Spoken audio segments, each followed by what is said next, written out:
We're going to entitle this episode "The Buck Stops Here," unless James changes it for the algorithm's sake, which James is very mindful of. So today, it does happen. So today we're sitting with a gentleman by the name of Buck McLamb. Now that is your true and given name, correct? Or it is, yeah, okay. Buck McLamb. Well, we don't want to use a bunch of aliases either. I mean, if there's something else, we can block out that name too if we need to for legal purposes, which we have no problem doing. But I'm in the habit of talking to people that I find interesting, people that have, kind of a unique story, a unique life. I'm not going to just sit and talk to somebody that's kind of ununique. Is that a word? That's not a word. Anyways, it's not about boring. I've been fortunate enough to be surrounded by people that kind of fascinate me in the sense that, the pace that they live, the way that they live, the drive that they have. So in that, to me, is in some cases a rare event of humanity. So I like to have guests that I feel that fit that bill. Unfortunately, none of them were available. Right. So I thought I would ask you to see if you had a free afternoon. Bottom of the bucket. Yeah. Yeah, so, I could see that. Yeah. So welcome. One of the other things that I like to do with a guest is I do like to ask a few like icebreaker questions. And I'm becoming a little predictable in some of these things, but let's go for it anyway. Okay, so I'm going to give you 3 people. I'm going to give you 3 activities, and you just go ahead and knock them all down as you see, hey, I would like to do this with this person or that. So, okay, Ross Perot, Jeff Bezos, Alex Jones. You got to take an ice bath with one, get a staph infection from another, and dissect a gay frog with your last choice. What's happening here? Shoot, I don't know them that well, But I think maybe in that order, the ice bath with Ross Perot, I think he's the smallest of the 3. Well, he's also dead, so that's probably a pretty good call, actually. Yeah. You're not going to get a staph infection from him at this point. Doesn't Bezos do jiu-jitsu or something? You know what? He doesn't. But he probably should. He's I think he's married to Lauren Sanchez now. I don't know if that's official yet, but he might want to do that, perhaps. Okay. So maybe staph infection from him, and then what was the last one? Dissect a gay frog. With Alex Jones. Yeah, see, and the only reason why the whole gay frog thing is in there is because there's that lovely audio of him like losing his stuff over something that's being done to the frogs. Is it microplastics? Yeah, so maybe it's just him for the commentary of the process. I've dissected a lot of frogs. I don't know that I would know that they were gay or straight, but well, it's usually the color that gives them away. Yeah. And Alex Jones lives here. Have you run into him yet? No. I think he has a place in South Austin or an office or something, but no, I haven't run into him. Yeah, I have twice. He's a very interesting guy, very tall. And when I ran into him, it was almost prophetic because I have friends on every opposite side of the political spectrum. I have friends that are, in my opinion, probably full-blown communists. I've known you for a little while. I thought I might have been your only friend. I didn't know. Yeah, it's true. After talking to me for a little bit, you discover very quickly I'm unbearable. So I had friends, on both sides of the spectrum. It was during that Waco. It was like the week of the Waco anniversary since that had happened, and I didn't know that he was out there. He was part of like a public broadcast. The Waco, David Koresh Waco? David Koresh Waco. So while all that was unfolding, he was actually out there with a camera, and he was part of like a public access type broadcast, right? Like self media, like small journalism. And he was very young. So we had just seen like this documentary on it. The next night, my wife and I, my in-laws were in town. We got away to Cheesecake Factory over there at Barton Creek, out of all places. So we're sitting there, we're eating dinner, and all of a sudden, I hear this voice behind me.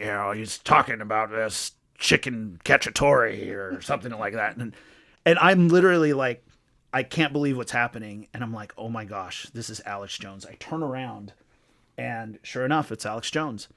And I was like, oh man. And she was like, I can't believe it. That's Alex Jones. We just saw it last night. And I was like, okay, if he gets up and leaves, tackle him. I got to get a picture with him somehow. Went to the restroom, came back. He has a podcast and news. Dude, and he's does all kinds of stuff. I don't know him that well. I don't neither know do of I. him that well. I know that him much. in 1 minute sound bites that are very hilarious to me. Yeah. And look, I'm not a friend nor foe. I'm not endorsing and I'm not condemning either. Mm-hmm. But I come back and I start walking up to his table. He's not a small guy. First thing he does, he gets up and he stands up because he doesn't know me. He doesn't know what my intentions are. And he goes, hey, how's it going? Shake hand, firm handshake. I said, hey, man, just wanted to say hello. Saw you over there. I said, as a matter of fact, we're watching the 25-year or whatever Waco anniversary. Goes, oh, man, I missed that. How did I look? Man, I was so young then. We start talking. His wife's sitting there. She's very nice. Took a photo with him and posted it on my Facebook and didn't say anything. I just posted the photo. Uh-huh. And like clockwork, all my friends that on both sides start commenting. And it was gold. So I prayed about making that my Christmas card that year, but we just didn't get around to it. So I thought for sure maybe like you built something for him. Mm-mm. Okay. So No. So one of the reasons why we're talking to Buck today, Buck is a guy that, as you will see as we talk, keeps a pretty full calendar. This guy has multiple businesses going at all times. Right now, look, he looks very stoic, but there's money being generated, right? You have no idea. The machine is moving, right? So he's got a great business mind. The pace of life that he runs is impressive to me. So that's why I wanted to have a sit down with him and I know we're really crunched for time too. So I want to make sure that we utilize the time wisely here today. So one of the next questions I had for you, is wrestling gay? No. Okay. So we got that settled. I'm glad we got it on good authority. Mm-hmm. No, it's not. It's not. It's divine. God wrestled. I think it's the ultimate sport. See? There you go. There you go. Look, Yeah. I drove it into the gutter. Buck came up Redemption. and pulled it out. So I had to throw that out there just for fun, just because I know that it's annoying to hear that stupid crap come out of the adolescence. I was listening to the commentary from Joe Rogan about pro wrestling. Oh, really? Yeah, he's like, But pro wrestling is anywhere different. you go, like you see these guys in bikinis and they're wearing leather boots Yeah. and they're that could be He's okay. Yeah, pro wrestling. Yeah. Okay. No. So look, I grew up in the era of Macho Man. Hulk Hogan. I was a Hulkamaniac. Sure, why not? But yeah, after a while, you just kind of figure that. So the only reason why I even bring up wrestling is I met you because you've been my son's wrestling coach for the last couple of years. Right. So that's how we became friends. So, started talking, hanging out, and sure enough, we find the guy's a bit We're in more. the same weight class. We're in the same weight class. So Aren't you a foot taller than him? no. This is all digital. We've shrunk him down to make him, scalable for the cameras. But yes, you're a petite 215 right now. You're shopping in the petite section in the big and tall right now. Slim 215, yeah. Slim 215. Yeah, a lot of water, maybe 15 pounds of water weight on that. Just water only. Yeah. Yeah. And you just got your blue belt yesterday. Was it did. yesterday? Yeah. Yeah. Congratulations. Yeah, thank you. So it's been interesting to kind of learn and get back into some other forms of grappling and wrestling and jiu-jitsu, and the gym I'm with right now is awesome. The people are great, and yeah, it's been awesome. Been a privilege. Yeah, I've been working on my tap technique. Yeah, Just to I see make that video. yeah. I'm glad that you sent me that video to work on my tap technique. So yeah, because sometimes it's not strong enough. Sometimes I'm getting choked, or someone's knee barring me or arm barring me or whatever it is that grapplers do. I need to make sure that there's enough force to say, hey, I'm tapping to pressure. Why? You want to make something of it? We should stand up then. But no, I'm not good at jiu-jitsu yet. I'm still a white belt. But Buck has been playing the I'm a white belt game for like how many years now? A few years at least. Well, I truly am a white belt. Was never promoted. Was never promoted. And but the thing hadn't really cared about belts. But he doesn't care about belts. But the funny thing is the dude has been active for like years without really being part of a gym. Is probably why you hadn't gotten a belt, right? Continuation. Yeah. Just like full dedication or commitment to one spot to actually advance. But he's been tapping blue belts, black belts. Depends on where you go. Yeah, different places. Yeah, for many years. And so now he's finally a blue belt, which is weird. But they'll probably give you a brown belt next week. Yeah. So super fight yesterday. Had a few really good matches. Had some fun. No injuries, right? No, it was a good competition. A lot of guys. I mean, we all roll every day, so it's good just to kind of do something with intentionality and kind of make it more of a real deal. I was honestly a little scared going in. The guy that I wrestled with was a brown belt. He's really, really good guy, really cool guy.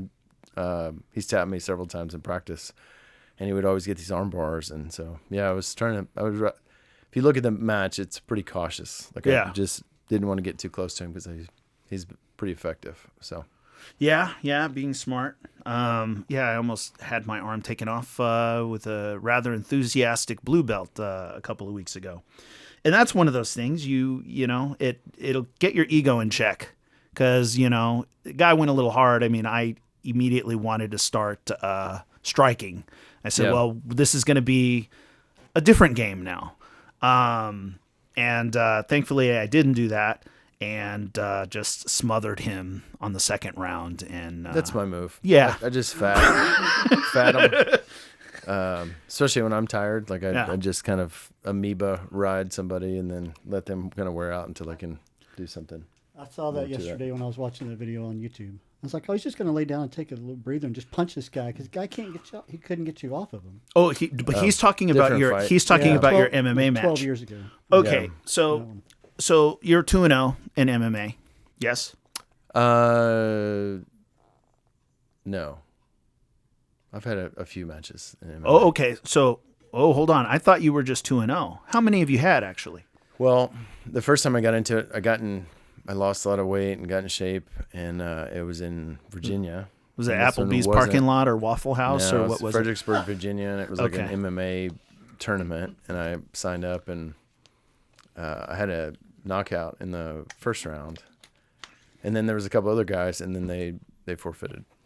So Grand Prix? Oh no, okay. So you had other matches, and they were like they didn't want none of that smoke. Yep. And I was motivated and in shape and kind of ready to go, and it's closer to when I was in college and younger man. And then I didn't feel like I got it all out. So the next one, which is the one you watched, was like, I'm not gonna prepare for this one. I'm not gonna lose weight. I'm just gonna go in and get. So you came off the couch for that. Yep. And I did that intentionally just to get tired and just like wear it out so I could just get it out of my system. Yeah. So that was,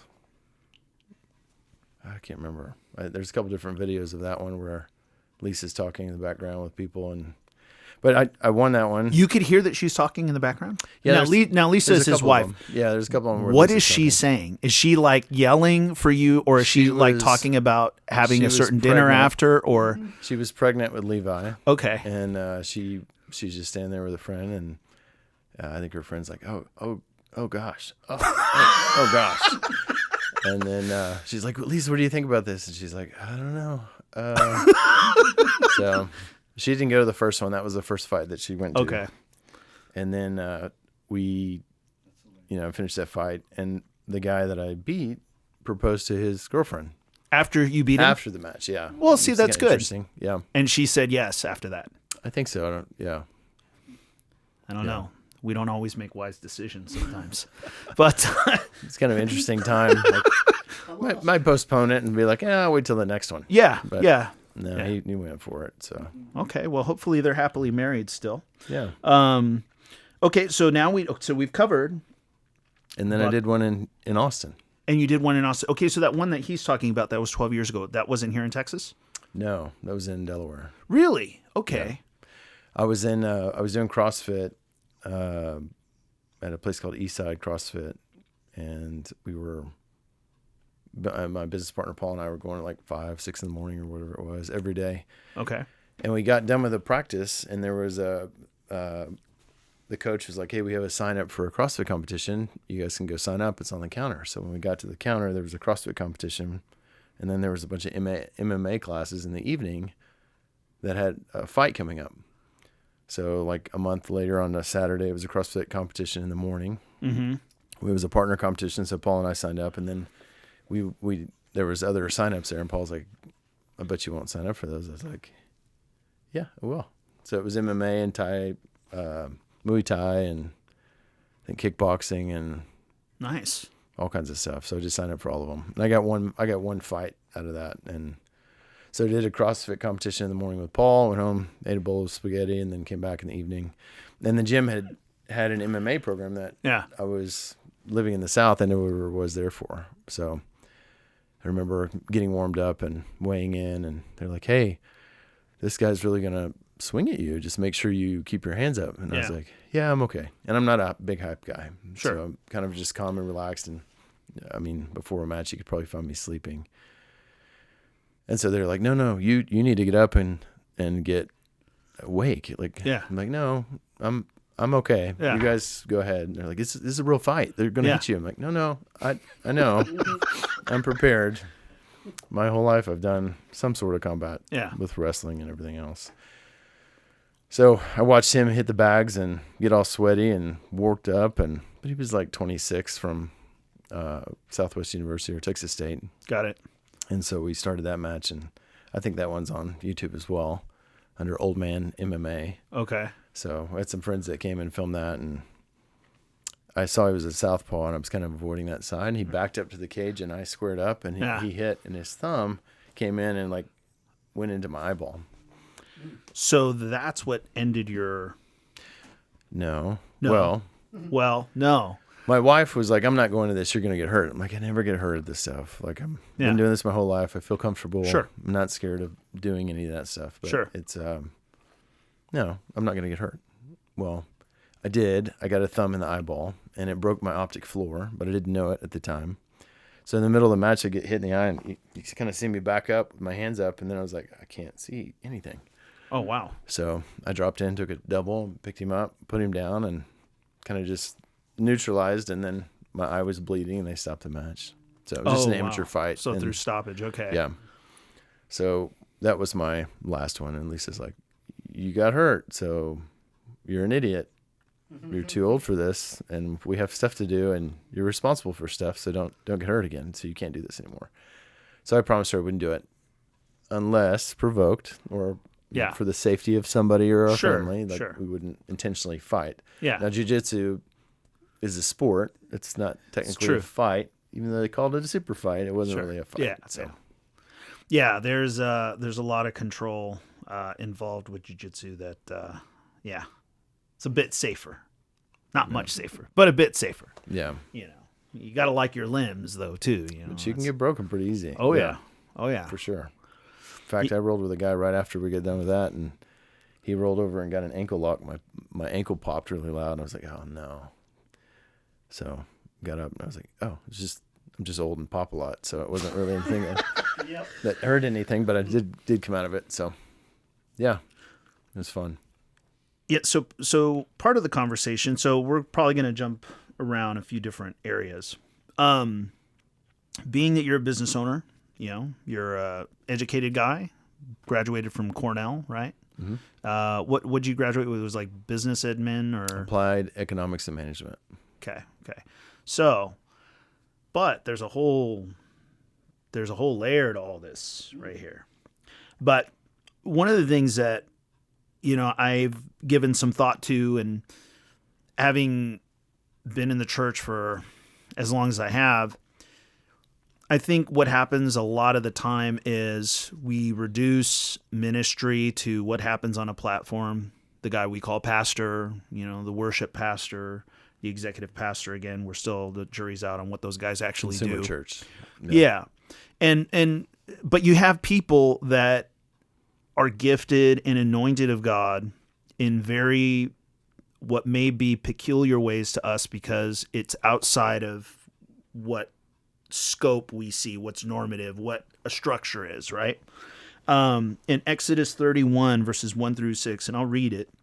It says, the Lord said to Moses, see, I have called by name Bezalel, the son of Uri, the son of Hur, of the tribe of Judah, and I have filled him with the Spirit of God, with ability and intelligence, with knowledge and all craftsmanship, to devise artistic designs, to work in gold, silver, and bronze, in cutting stones for setting, and in carving wood, to work in every craft. And behold, I have appointed with him Aholiab, the son of Ahisamach, of the tribe of Dan, and I have given to all able men ability that they may make all that I have commanded you.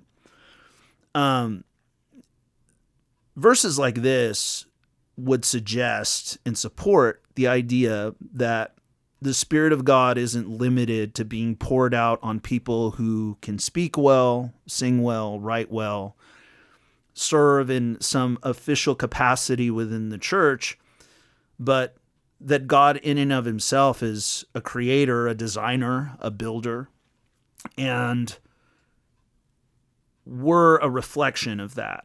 So a reflection and an extension of that. We bear the image, we're image bearers, and this is actually part of who he is.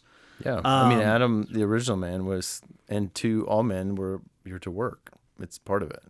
Adam worked, they worked in the garden. It's part of the curse. It's part of what we are. Look, it's innate in us. We can't shake it. We are to work. So 100%. But what I found is that at least in the 90s, there was like a big, and I'm Pentecostal, charismatic, whatever. There was a big movement of the concept of kings and priests. And what they were doing is they were looking at the Old Testament and seeing how God would place some men in positions of power. The king, right? He would have authority. And his job was to go out there and to win God's battles and, help lead the people, help govern the people in that way. And then you had the priests. So there was like a separation of duties. And the only people in the Old Testament that would ever have the Holy Spirit on them were, the king and the priest, ultimately. And there was a resurgence or a movement like in the 90s where you had a lot of people like in the business world frustrated because they didn't kind of know their place, didn't know their role, didn't know, what significance they had. They would look at, again, we have a habit of venerating whoever's on the platform. We look at whoever's standing there that we call pastor and they're like, okay, but what about everybody else? What about the outpouring of the Holy Spirit? What about the giftings that God puts in people for various causes and purposes? And this whole kings and priests thing kind of gave language and gave something for business people to say, I'm filled with the Holy Spirit to do this. I am called. God has authored this. I am just as anointed to go out and do this as the pastor is to get up there and to do his, sermon or his book report for 35 minutes. I am just as endowed to do what I do when I go into work. Mm-hmm. And, over the last couple of years, knowing you, watching you, I can definitely see that. I mean, you have a construction company, Burnish and Plum. You and I talked a little bit about that over the weekend, kind of what brought you guys here to Texas. But let's dig a little deeper, man. Where'd you grow up? Tell us about a young buck. Grew up in Amarillo, Texas. Amarillo, I was Texas. actually born in Denver. Okay. I have some family there. My parents moved to Amarillo when I was really young. My grandparents lived there on my mom's side. My dad's parents lived in Denver. But I grew up there, kind of south part of Amarillo near Canyon. Really good place. Super wholesome. I look at Facebook profiles and stuff of people that I went to school with when I was in elementary, and so many pastors and people just like doing life right, good stories, and there's just not a lot of bad there. There wasn't a lot to do, Okay. I'd say. So it was, but we weren't also, we had Sega and Nintendo, but we didn't have our phones at our side all the time. Sure. So I grew up riding my bike and, playing sports and baseball and soccer and wrestling. And I guess I got into wrestling when I was like 10. I guess I was 9. I had a buddy come over and stay the night. His name was Sean Webb, and he was just a super cool kid. And we were friends for a long time. And his dad was going to pick him up on a Saturday real early to go to a wrestling match. I was like, WWF? And he's like, no, it's real wrestling. Like, I don't even know what that is. Yeah. And my dad played football in college, or not in college, but in high school. And he wrestled maybe a season or two. And he's like, no, it's wrestling. I'm like, Dad, I don't know. So he's like, well, next season we'll start. So got into wrestling and ended up having to wrestle Sean all season long. Oh, nice. And, which was, it was fun, but also kind of rough, just wrestling your, one of your best friends. Yeah. And then I kind of kept going, and Chun kind of didn't. He kind of went and did some other stuff, did football and stuff, and it really just kind of jumped in the path for wrestling. My mom was a gymnastics coach. My sister did gymnastics, so we were both competing at different places all the time. I mean, it was kind of rare, all of us sitting down to have dinner, nightly. It was more on the run from practice to practice, moving, doing stuff, and we were all doing different sports. So just kind of, I think that was most of my, growing up was, a hard focus. My dad's a military guy, so just a discipline for academics and whatever you do. And then we would do practices and do sports and run around. And, I didn't learn to hunt till after college, and but I wrestled a lot and played baseball and football, and it's kind of diverse until high school, and then it kind of settled into wrestling and stayed with it. So that's an interesting concept. So your mom was in gymnastics when she was younger, right? Mm-hmm. Your dad... Gymnastics. She was a black belt in judo. Okay, so here's the thing. A couple different things. Yeah. Interesting. Any interesting conflict resolution practices growing up? Like... my mom was a firecracker, redhead. She was a firecracker. She's so calm now. It's not even the same type of mom that she was growing up. But they're great. They were great parents. They did a lot for me, and they were always there for us. I mean, we were always doing something. Mm-hmm. They were at every one of our events, meets. My mom was a crazy wrestler mom. I mean, nobody in the bleachers would sit beside her. Oh, really? Okay. You get grabbed, or did she throw people? No, she just pull shirts, like pull pants, like whatever. She couldn't. You couldn't sit next to her. She's Irish, like we're Irish, but it was, like the Italian talking, but it was more like Italian Irish wrestling. With anybody around her. So did she? Would she coach you? Did the coach get upset with her? No. Coaching she you was while loud. She was loud, and she was in the stands. My dad, he'd go through a bucket of Rolaids every tournament. Oh, wow. Okay. He would pace and go out, smoke a cigarette, come back, have a Rolaids. I mean, he went out to smoke a cigarette. This was in the 80s. 80s, 90s. They handed cigarettes out. The doctor smoked. Yeah, not at the appointments and stuff. Most of the gyms and stuff were kind of different, but yeah, he smoked, and he was. He was always super nervous, and I think it would frustrate him, because he was like, Buck, wake up. Yeah. Wake up. You got to get up. But in stress, I'm like, okay, let me just. You're super calm. You're calm and relaxed, and then, kind of get into it when I was ready for it, but I wasn't a super hype guy. I played football, and it wasn't the guy yelling and screaming and yourself slapping, all hyped up. You're just like, okay, cool. It's wasted energy. I don't want to do that. No, I got it. Well, I'm glad you came lively here today. Yeah, so that's good. No. That's good. In my life, I probably need some caffeine. There's that scene in police academy. So here's the thing, folks. If you're watching this podcast, sometimes we will go from discussing something very holy and righteous and edifying and biblical, and then I'll make a police academy movie reference where, I don't know if you remember Tackleberry's courting some other female, some female cop, and she goes to his house and he goes to her house to pick her up, and he meets her family, and the dad is like a boxer, ex-boxer from the Navy, and the son is boxing in college, and then they start beating each other up in the living room at the meet. So that was not like your house. It was we were a competitive house. Okay. So, but I mean, like, did your parents like make you do walking handstand push-ups because you didn't eat your green beans?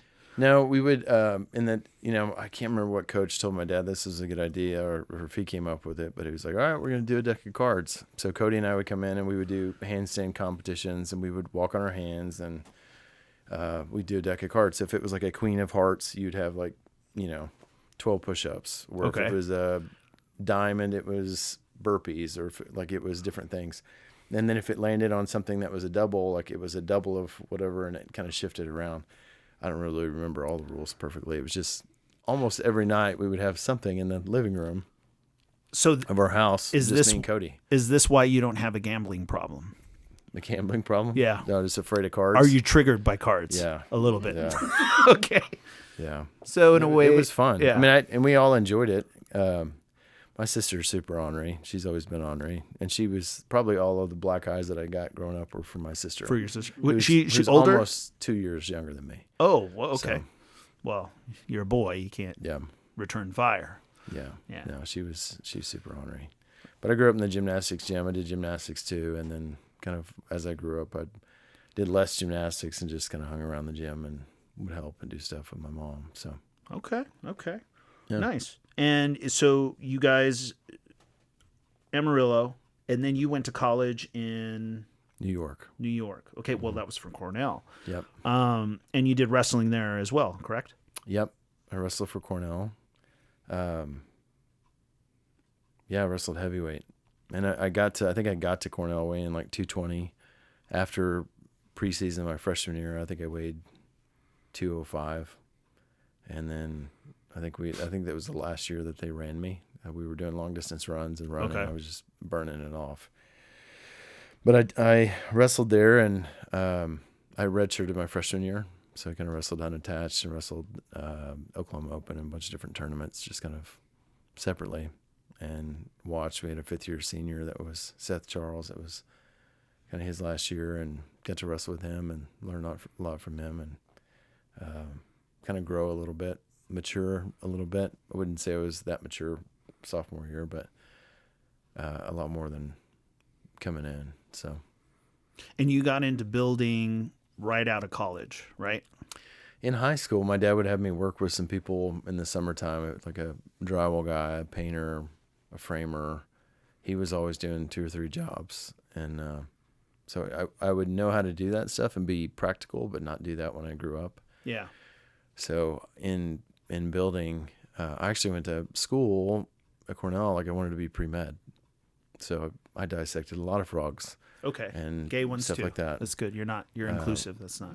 We were taking biology classes, and it was tough. My freshman year was rough. I mean, all these kids, I think I had 4 kids in my hallway that made 1600s on their SATs, and, they weren't wrestling. They weren't doing sports. They weren't, miles and miles away from flat Amarillo to, kind of this crazy hilly place with a bunch of trees and feeling claustrophobic and away from mom and dad. So it was it was kind of a hard year, and I think that summer I did an internship with a pathologist, and they're like, Buck, if you learn anything, take your bio classes, take all that stuff, but take business classes. We don't, running a business, we have to run a business, and we didn't take those classes. Interesting. So I started taking business classes and really liked it, and kind of finished out my sophomore year with some of the pre-med stuff, and then I kind of changed over and went to business. So. Okay. And the building side of things, didn't you you were just helping someone out with the business or something like that, and then you ended up starting your own company? No, after I graduated, I remember going to a career fair. I talked to this company out of London sitting in a cubicle, and I talked to another company similar to that doing something in California, and I was kind of discouraged. I was like, I got this business degree. I'm kind of ready to go. I was walking through the career fair, and these guys came up to me in jeans. They're like, "Hey, you ever thought about building houses?" And I was like, no, not. Tell me what you got. And he's like, "Well, do you like to wear a pair of jeans? Do you like to drive a truck?" And I was like, "Yeah, it's more my speed." So they're like, "Hey, come down for an interview." And so I drove down to Delaware for an interview, and it was a home builder. It was a production home builder, MBR Rhine Homes. And just I fit in. We had a bunch of guys in that interview class. There was probably 20 guys there to interview, and I remember all these guys from University of Delaware were like, "Well, glad you showed up, but we're taking it. We're taking the spot." And I'm like, Yeah. "Okay, well, whatever." Yeah. So I got the job and moved down to Delaware after college. So worked in Wilmington, Delaware, and was working for a home builder. I did that for a few years. My relationship with Lisa was progressing, so And you met her in college, right? I did, yeah, when I was in Australia. Okay, so a study abroad type thing? Study abroad. Okay. Yeah. And didn't you say it was like a toga party or something like that? It was. Yeah. So it was kind of like Animal House, only different.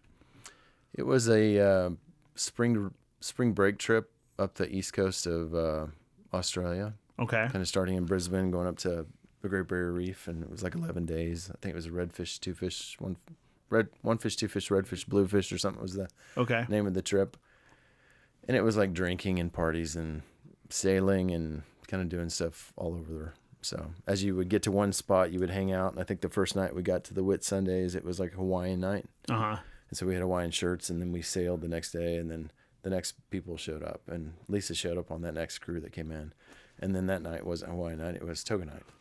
And it was a stick of gum that was your in, right? You want some gum? Had you and then just like that? Yeah. And then she's just take note, men. Stalked me ever since. Do you want a stick of gum? Mm-hmm. And then how many years later now? 17 years later. See? That's how easy it is, you know? Yeah. So had you rehearsed that line a lot? You practiced that in the mirror, or was it something that just was off the cuff? It was all instinct. I think it was more just brain dead. Hey, freeze, and they're like, "You want some gum?" Yeah. Boom. Okay. There you go. Yeah. Yeah. Nice. Pretty simple. Okay. And then where was she going to school? She was going to school in California, San Jose State. Okay. So you were in Delaware. No, you were in New York. Yeah. She was in California. Mm-hmm. And so you guys were long distance for a little bit? Well, in Australia, she lived in Brisbane, and I lived in Sydney. So okay. I got hurt wrestling, or I got hurt lifting for wrestling. And okay, so this is different. Yeah, I didn't know about this. Rewind a little bit. So in wrestling, it's kind of a 2-semester sport. You don't really get a break. Yeah. You stay there for Christmas, you wrestle through that, and it kind of goes through March. Got it. But I hurt myself lifting in preseason of my junior year. And I was doing deadlifts, kind of just looking back, it was a pretty stupid workout. But it was like 300 deadlifts, and then 300 squats, and 300 pull-ups, and 300 power cleans, and then you take a day off and you do it again. No, that's totally sound. So a few weeks into it, I was doing deadlifts and heavy deadlifts but doing a ton of reps. Sure. Of course, my form was going to crap and everything else. So as I rounded off, I blew 2 discs in my lower back. Ooh. So hit my face over the bar, and I got a shot of Toradol in the back, and got a bag of ice, and it was never right since then. So I kind of evaluating where I was, and I was just limited in what I could do. Finished out that season, and then started doing some homework, and I was like, I want to go somewhere where there's a beach, where it's sunny, and there's blonde women that speak English. I'll go to Australia. That's well, they don't quite speak the Queen's English, but yeah, they speak English. I didn't have to learn another language. So. Did you develop an accent while you were there? No, but I do pick up. I mean, I think I picked up no worries. I still say that, or it's dodgy and some of the okay. other stuff. So It was you just did you came back with picked up some lingo, things. but not really an Got accent. it. Yeah, because what's her name? Madonna was living in London for a while, and then all of a sudden she was like in an interview or something like that, and she Yeah. was talking with an English accent. And I'm like, how long exactly were you there? You weren't there that long. Yeah, no, you definitely pick up something. Yeah, But coming from Amarillo, which has kind of a draw, sure. then going to New York, Yeah. living a little bit in California, Yeah. then going to Australia, it's just a mess. Yeah. So I don't know what my accent is. It's So wait a minute, you get this probably injury. more pronounced now, Texan than anything being back here. But then you get Lisa lifting weights. Like what were you doing?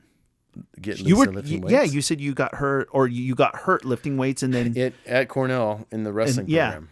Okay. And so I got hurt and you got hurt. yeah. Okay, that's what I thought you said. I got her lifting weights. I was like, No. Why is Lisa lifting weights? Like, what are you doing? It's the Australian accent. Oh, It's okay. over So here. that's what it Yeah. was. Okay, yeah, that was No. okay. I misheard then. I was like, man, you were injured and you were gonna have her trained so she could wrestle? No. Like I didn't understand what was saying there. Okay, we could have went with that though. That might have been an interesting way to go. Yeah, she's pretty tough. Yeah.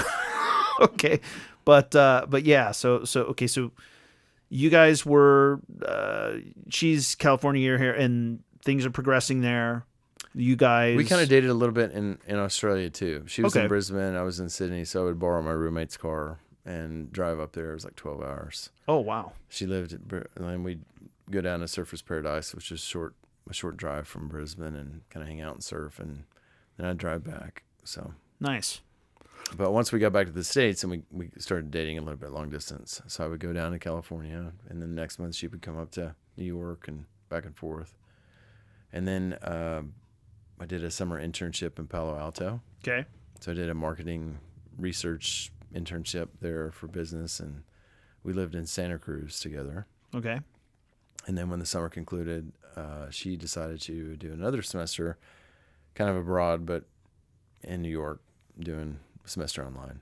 Okay. So she came back to Cornell with me, did a semester there, and we broke up, and she went back to California. But then Then we started talking again, and Yeah. then we broke up, and then we started talking again. okay. And then she's like, "Well, if we're gonna make this work, you have to move to the beach." And I was working building homes at the time in Wilmington, and I was like, "Okay." And she didn't say which beach, so I just transferred to the beach, an hour south of Wilmington to Lewis, Delaware, Rehoboth, Delaware. So And you said, "Well, I'm at the beach." and I was like, "Hey, I moved to the beach." She's like, "Where are you?" I'm like, "I'm in Delaware." She's like, "That's not what we." I said, "You said beach." So I quit that job, and I drove to California. I picked her up, and then we drove back to Delaware. And I was supposed to start with a kind of a semi-custom builder out Yeah. of Fairfax, Virginia, but they had properties in Delaware to build, and I was going to be kind of the division manager builder in that area. But Ryan Holmes never gave me my final paycheck, and we drove across the country, and we actually bought 2 little baby basset hounds in North Carolina. And we get all the way back to Delaware, and they have worms. And so I spent the last little man. bit of my money deworming the puppies. So we're back in Delaware at the beach. I don't have a place to live yet. I don't have any money because I didn't get my check. So I'm using kind of the last little bit of my credit cards. And we got a tent, and we stayed on the beach for a couple weeks. Oh wow. Yeah. So this is a real love She's story. like, "What the hell?" She's like, "You, one, you got the wrong beach. 2, we're now living in a tent Yeah. on the beach." And we made it. She's pretty Yeah. gritty. So Well, yeah, you guys have been together for a little bit now. Mm-hmm. And you didn't grow up. Did you guys grow up as? Was there faith in the house? No. I think my parents were considered Baptists. I remember them being baptized when I was real little. I remember going to church every once in a while. And we would go for events like, I think, Easter and Christmas time. Yeah. And I would go to the neighbors next door were part of the Baptist church down the street, and we would go to vacation Bible school. And I remember getting saved every vacation Bible school. Okay. Yeah. No, that's good. One of them stuck. Yeah. And then I was, I guess I was 13 or 14. It was kind of after I was hanging out with Sean, then I was hanging out with another guy, Ron, and I would go over and hang out with him and stay at his house. And they were Church of Christ, and if we stayed at his house on Saturday, we had to go to church on Sunday. Mm-hmm. So every Saturday I was always at Ron's, and we would always go to church. So I ended up going to church at Church of Christ, and it was no instruments, and Yep. you know, it was great. The sermons were awesome. I was always listening. Yeah. And it was like 2 days before my 16th birthday. I talked to one of the elders there, and I was like, "Hey, man, I want to get baptized on my birthday." And he's like, "What if you get hit by a bus today? What if after this you get hit by a car wreck?" you get baptized now. And so I was like, "I don't know. It's my 16th birthday. I was going to do it in 2 days. Why don't I just wait 2 days?" He's like, "What if you die?" And I go, "Okay, well, I guess I'll do it now." So then we went up to the church and got baptized 2 days before my 16th birthday. And I would kind of consider that my salvation. Like that, it was a choice. I understood it. I knew what it meant. Mm-hmm. And although I had raised my hand and gone to the front and Sure. read a prayer several times as a little kid, I didn't know what that meant, but I did before my 16th birthday.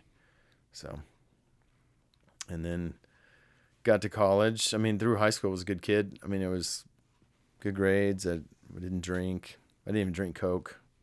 Just stopped drinking Coke. Somebody told me I was going to get earlier, I don't know, what was it? Earlier osteoporosis, and I wouldn't be able to process oxygen for wrestling. Whoa. So I used that as my excuse. Every time somebody would say, "Hey, you want Coke?" I'm like, "No, it's going to bring on early osteoporosis, and I can't, breathe for wrestling. I got to do no Coke." So I wouldn't drink Coke, and then Didn't do Coke either. yeah, no Coke, no drugs. Okay. That's good. So, but yeah, pretty involved and just did a bunch of stuff. But yeah, I was a good kid and stayed on it. I think I spoke at the baccalaureate. Okay. I had a girlfriend's mom help me write the speech, and just picked out the scripture that I wanted to do, and she helped me write that, and I did the speech for that. But yeah, I was in FCA and doing a couple things, but just wasn't. I didn't grow up knowing the stories. I didn't.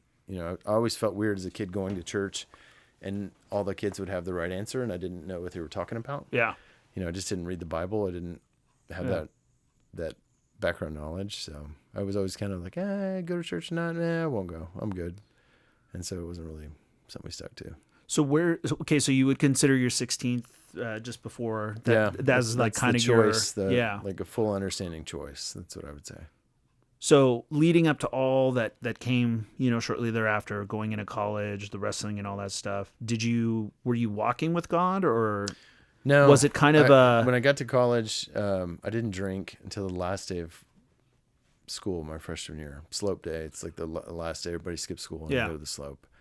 And I drank, and that was a horrible decision. I mean, I think kind of being exposed to alcohol late and just didn't know my limits, and I was athletic and big, and so I could drink a lot. You could pound and them, process a lot, and then I was also a lot to handle when I'm drinking. Yeah.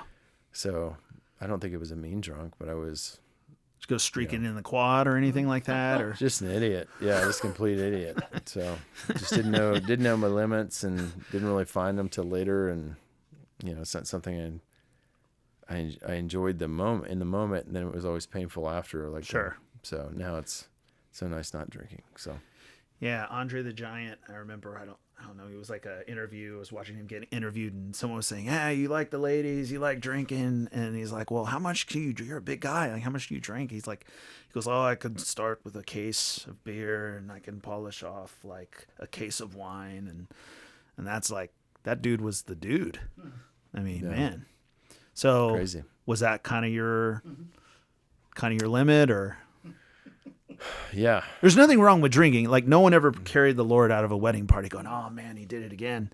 But if you know yourself, if you can, I can't. If you could maintain limits, or if you could, one for taste, but it wasn't that. It was always a competition. Everything was like, I've never been a sipper. It's always a guzzler. Yeah.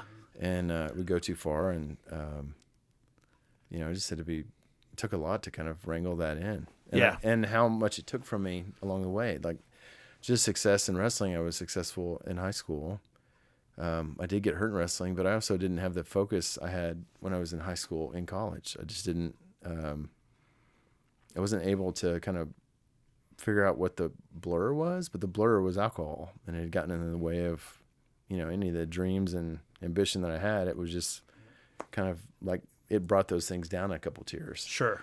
So I didn't perform well. I didn't act well, and yeah, it's a regret to be exposing myself and then just not getting out of it soon enough. Got it.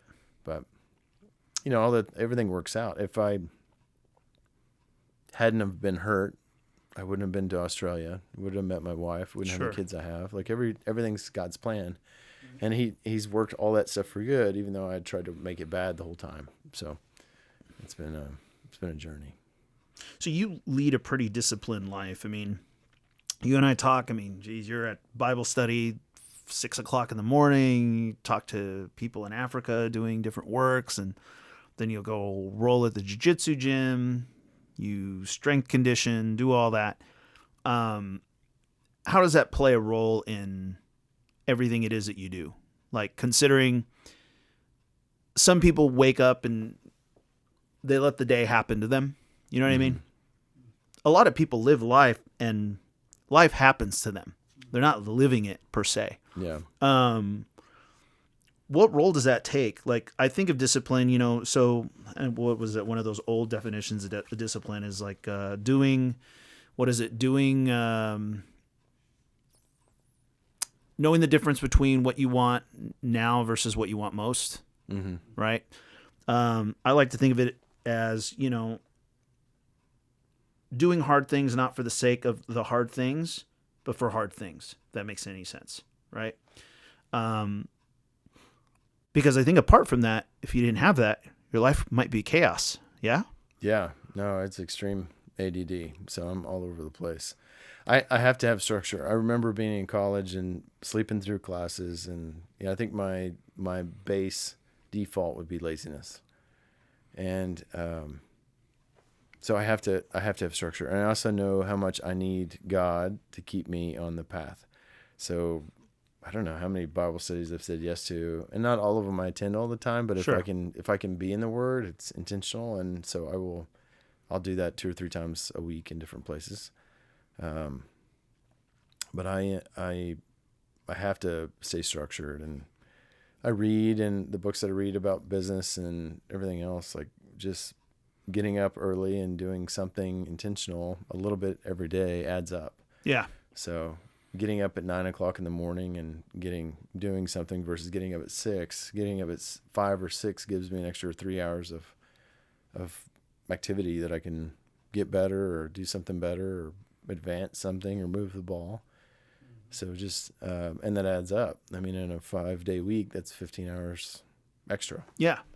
And so that's on the beginning of the day, not the end of the day. But it is tough because I am ADD, and so I'm all over the place, and I can say yes to a lot of things. And I have to be mindful of that with my family, to not over say yes to too many people and too many things, and then neglect the second biggest priority. To God. So it would be it's a struggle always. But I do try to structure my day where I can start and kind of move things along and get into stuff and move the ball and just make it a little bit better every day to be intentional. Yeah, because that just doesn't happen. And were you always like that, or is that just kind of the product of coming out of the home that you came out of? It was coming out of the home that I came out of. Everything was structured, and we were all going. I mean, my dad worked 3 jobs. My mom worked a lot, and we were always in sports. So we didn't have time to screw around and get messed up. In college, I didn't have that authority, so I did mess up things. So coming back and kind of seeing the benefits of a disciplined life versus an undisciplined life, like I want the first. So, and I also really like business. So being with people and doing things and pushing stuff along, I really enjoy it. So I don't have the competition in my life like I had before with sports and kind of that reward system. So business becomes that to me, and it's like I can look at like if I bring in a deal or if I'm able to make somebody happy or we do something, like that's my competition with myself. Yeah. So, Well, yeah, I mean, a lot of those things translate. You'd be surprised how much choking someone or being choked can translate into something a little more productive, maybe. yeah. Not that choking somebody is unproductive. It's actually quite a good thing. Got to choke somebody last week, and it was great. So, yeah, those collar chokes are fun. One of the other things I wasn't sure, and we can edit this out later, but thinking in terms of a full life, right? You have, formation, God authoring and kind of front loading things foundationally. And then, we find ourselves in a place of purpose. There's a book, gosh, what was his name? Robert J. Clinton, no relation of any kind to Bill. Jr., he wrote a book called Making of a Leader. And what he did was he kind of diagrammed, leaders' lives. And one of the crazy statistics he kind of pointed out in this work or discovered was something like 25% of the people in the Bible actually finished in the will of God. People fall off. But you go through these periods that are marked through a timeline of a person's life. You have, their formation, and there's a maturation happening throughout the whole thing. And there's different points, that are pivotal to the whole story that God, is weaving and writing. So I think, okay, discipline, anointed, God's got all this. One of the other things we talked about the other night was pain, and the idea that pain is a currency, as we were talking about some personal stuff with you, and again, you can talk about it or not, and we don't have to go into detail either. But pain is a currency of the kingdom. Our Savior did not waste his pain. Right. We are the product of his pain. We are the purchased possession. We are the masterpiece after, we were the joy set before, right? We don't get wine. We don't get the anointing oil. We don't get any of that without being crushed, and without the pressing. I know that you have a beautiful family, but you did lose a child, and I know that is something I cannot relate to, can't speak to, wouldn't even attempt to or try. And, you and I had a cigar the other night, and I had not yet heard that story. I knew that was something, that, is a chapter, in your story, but I hadn't read it yet. And, you shared that with me, and it was just the right time. I didn't want to, press before.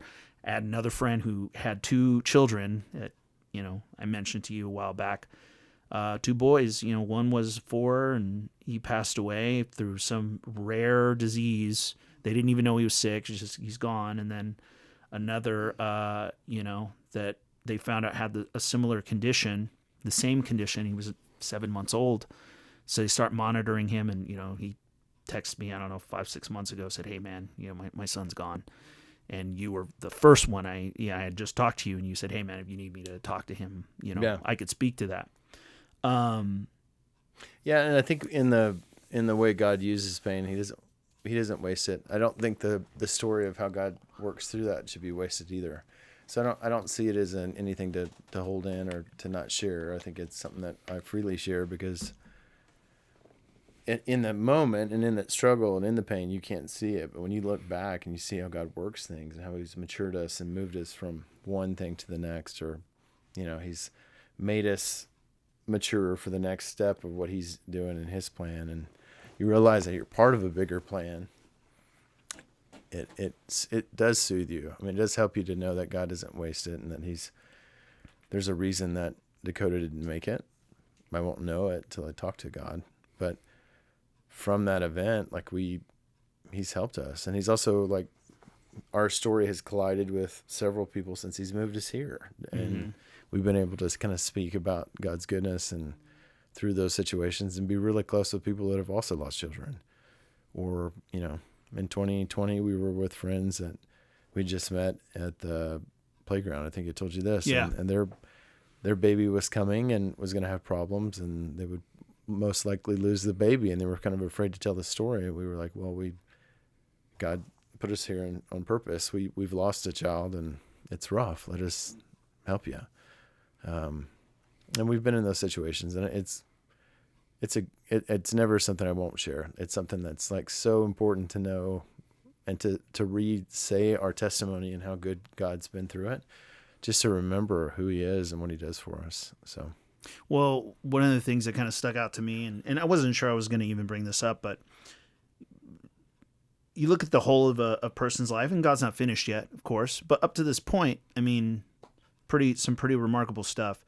But one of the things that impressed me is you guys, what did you do for the hospital? Because when you lost your child, he was just born, like there, that facility was ill-equipped for that type of care that they needed to provide. They just were not, they weren't staffed, they weren't resourced, and you guys went back and you donated equipment, or you got a foundation going? We did. We started the Dakota McLamb Foundation at BB Hospital, and it was the hospital was Delaware, where we lived, was an area where people retire. So it was cancer and heart. It wasn't NICU. There was no NICU at the hospital.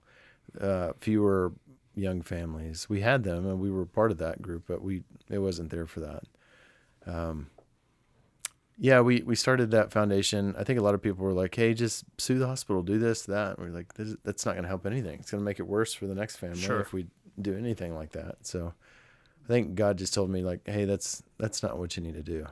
And Lisa and I had talked about it, and we're like, let's just see what we can do. Sure. There were situations that were unique to Dakota's situation, where he had transposition of the great vessels, which means his heart was plumbed backwards, so he wasn't able to get oxygen.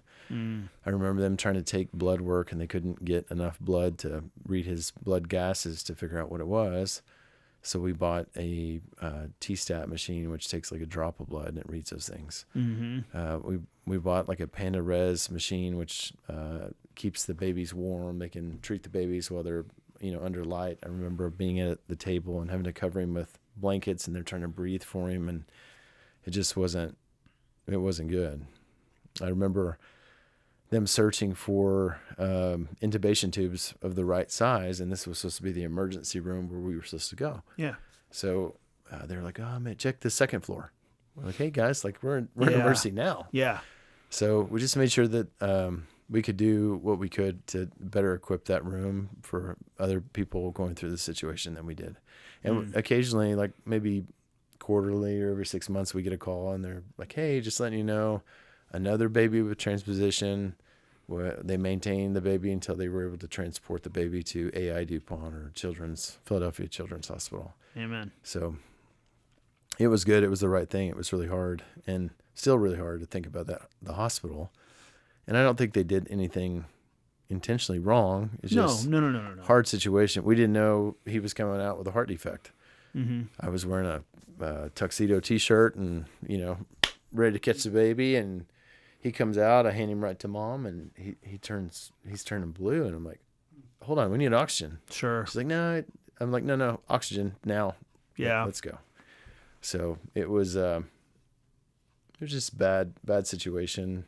We got, I think, I'm thankful to God that we got to meet him. Sure. Instead of not meeting him. We'd had a miscarriage previously in like 12 weeks. And it was rough. And so this one, like, at least we got to meet Dakota. And he was, remember him having red hair and freckles, and looked more like me as a little kid than but I never got to hold him alive. I mean, for 2 seconds I passed him to Lisa, and then, it was Thanksgiving night, and we, the pregnant ladies eat that much turkey and they go into labor. And so we were there with a bunch of people partying and like super happy. They have babies that have come out successful, and ours just had passed away. Yeah. So we didn't even stay at the hospital that night. But before we left, they put us in a kind of a closed wing of the hospital away from everybody, and they brought Dakota in after they cleaned him up. And first time to hold him, it was rough. So, but hearing what you do with a moment like that, kudos to you in turning it into a place where you can give some solace and some comfort to other people, because not everybody responds to that kind of pain. Some people get bitter. Some people, we don't know. I wouldn't even attempt to give a reason for anything having to encounter anything like that. I wouldn't even try. I think it's stupid to. The psalmist said, I don't, dwell on things, or I don't ponder things that are too great for me. Some things are just above our pay grade, right? Yeah. It's hard. I think Lisa really struggled for a long time. I could see God working immediately, but I also bottled all that hard stuff away because I had to take care of Lisa, and it was just kind of stuck in me. So I remember that's how I got into MMA. I was probably, months later, I was shopping, and I remember this dad being real rough with his kid, and I was like, man, I'm going to beat the crap out of him. I just started following, and I was like, man, I just want to punch the crap out of this guy. Yeah. And I got right up to him, and I was like, what am I doing? I'm going to get arrested for really no reason. Mm-hmm. I was like, I need to go get in a fight, but I got to get in a fight legally. Yeah. Right. And so that's what prompted it, is I got in shape and signed up for a fight just so I could beat the crap out of somebody. And I did. I beat the living crap out of the first guy, and then the other two guys backed out of the meet. So, yeah, it was, it's hard. I think we all deal with it differently. Process, yeah. Yeah. But I could see God working. God was there the whole time. Yeah. The next day, I think I told you the story, trying to pack up the nursery, and I just hit my knees. Lisa was still in bed, and I was like, God, I don't know what to do. Like, I don't even know where to start. I don't have anything to do with this, and please help me. And then the doorbell rings. Yeah. And a buddy of mine, Lou Rouleau, who had moved to Montana, had moved back. I didn't even know it. He just popped in to see me, didn't know anything about what had happened to us. He's like, Buck, you look like crap. Yeah. I'm like, yeah, we lost our son last night.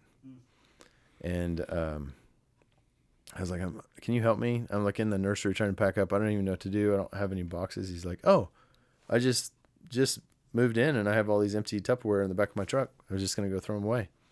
I was like, thanks, God. Pack it up. Yeah. So, and just over and over and over, God would just show up with little things to be like, I have this. Relax. Like, I have it. I know it's hard. But he lost his son too. So. Well, it's just having the, and as you were telling me the story about all this, so I heard this for the first time the other night. Just the overwhelming presence of God. Mm-hmm. And the church that we were with was you were in telling tune me with God. Like the crossing in Lewis, Delaware, it was amazing. The church was such family to us, and really taught us how to be compassionate for people, because the whole call me if you need something, nobody's going to call. Like, I don't know how many people would say that to us, and it was always like, yeah, right. Like, I'm not going to reach out. And so now, like, it's taught us, like, don't ever say that. Sure. It's like, it's crap to say that, but just go. Just when go. You need somebody. Mm-hmm. Or when somebody needs something, just go, whether you know what it is or not. Just do something and be present. So. Well, even just in hearing that, not just through the church you were talking about, but the literal presence. Sometimes, okay, we get to be God with skin on, right? For people, like, people can't feel people that are apart from God. Sometimes the best and only representation they're going to get is you or me. Yeah. And that's it. Reflecting him. We're it.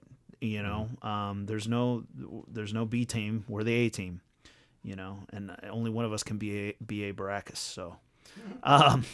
So, we get to be that, in places for him, but just hearing how God was there, like literally there throughout all that. And a lot of people, will find themselves in what they they will find themselves in a literal hell, and not seem to know he's there. I mean, the psalmist says that in, was it Psalm 139?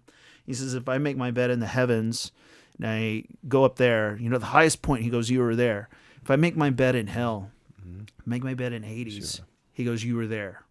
For those that belong to him, he's inescapable if we belong to him. I don't know. I was reading something a while back in John. Jesus is talking about, he goes, those that are mine, no one can snatch them out of my hand. And then he takes it a step further and he says, well, my Father who gave them to me is greater than all, and no one can snatch them out of his hand. I mean, the security there, like to really, grasp that. But to find yourself in a place like that, and, where some people would say the absence of God would most sense the absence of God because of a circumstance. It sounds like you found a very present God in circumstance. Yeah. And I think Lisa and I handled it differently. I could see him and I was like, no, he's here. Yeah. And she was really mad. And really, I think a lot of it was just anger coming from like guilt, thinking that she had taken the wrong vitamins and everything else. But no, but even being we could see mad, it. That's okay. Yeah, he's big enough. Yeah. He wants us to wrestle with him. Yeah. It is just take it to him, Yeah, you just went the whole wrestling God thing. You just went to that Jordan Peterson thing, right, a couple of weeks ago with the wrestling God. Yeah. How it was that? Awesome. It was good. Yeah, I heard somebody say the other day, like that Jordan Peterson, he's an atheist, and after hearing him speak and laying out the case for Christ and how humanity was formed and to have servant leadership and sacrificial leadership, and how Jesus was that among no one, like has no peer. Like just the way he laid it out was just amazing. I was like, this guy's a believer, No, I believe he is too. And if he's not, he's right there on the edge, and it'll just be a simple gust of wind to just blow him over. Like he's now, is he going to be speaking in tongues and raising money on TBN? Probably not. But maybe we've had enough of that, perhaps. Yeah. Maybe. Well, I think God's evident everywhere. I think when you have somebody like him that's just very common sense, God makes sense. It's totally common sense that we have God, and you can see him and who he is, and just our human nature. If you're really truthful about who we are, what we are, you see God in all of that. Right. So it's not hidden to the world. They can be blind as unbelievers, but it's not hidden from them. So for recreation, you shoot guns. You have the Austin SWAT team. They let you play hostage and. Yeah, I've done that a little bit. They use some of our houses that we demo for training, and I get to roll with some of those guys in jiu-jitsu, and I've gotten to show some wrestling with some of them, and yeah, it's a good interesting bunch. They're all really fit guys, so it's nice to get to roll with them and wrestle with some of those big guys. So yeah, I mean, because you're at 215, there's not a lot of 215 guys that are 8 feet tall to grapple with. Yeah. Now. So I find that to be a problem. I mean, we're pretty even. Yeah, we're pretty even. I might have had a small jump up to 274. But then I'm back down. So small jump. Yeah, in like 3 weeks. Yeah, in 3 weeks, couple of hours in the sauna, some chicken breast, some salmon. Yeah. Yeah, a week of starvation. It all kind of works out. But I had another verse I wanted to read in 1 Corinthians chapter 3, verses 9 through 15. Paul writing, he says, "For we are God's fellow workers. You are God's field." He's speaking to the church there. "You are God's building. According to the grace of God, which was given to me, as a wise builder, I have laid the foundation, and another builds on it. But let each one take heed how he builds.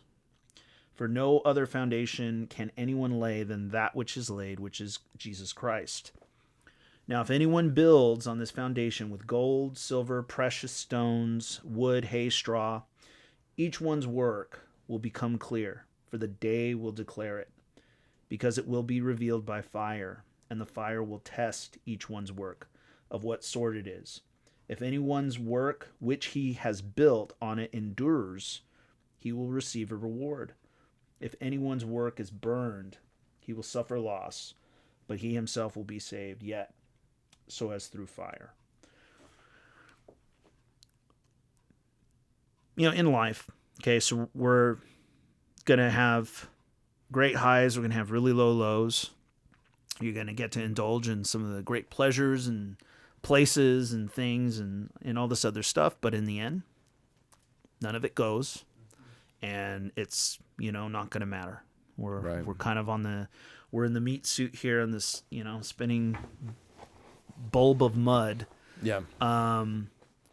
So how do you keep perspective for all this? I mean, it's one thing, we can have success in business. Nothing wrong with money. Money's just fine. It's just not going to go with us. The pleasures of a good marriage, good meal, guns, choking somebody out. Again, it's not all going to matter at some point. And I don't mean to go dark with that, but I'm just thinking, how do you live with a 30,000-foot view with all of it?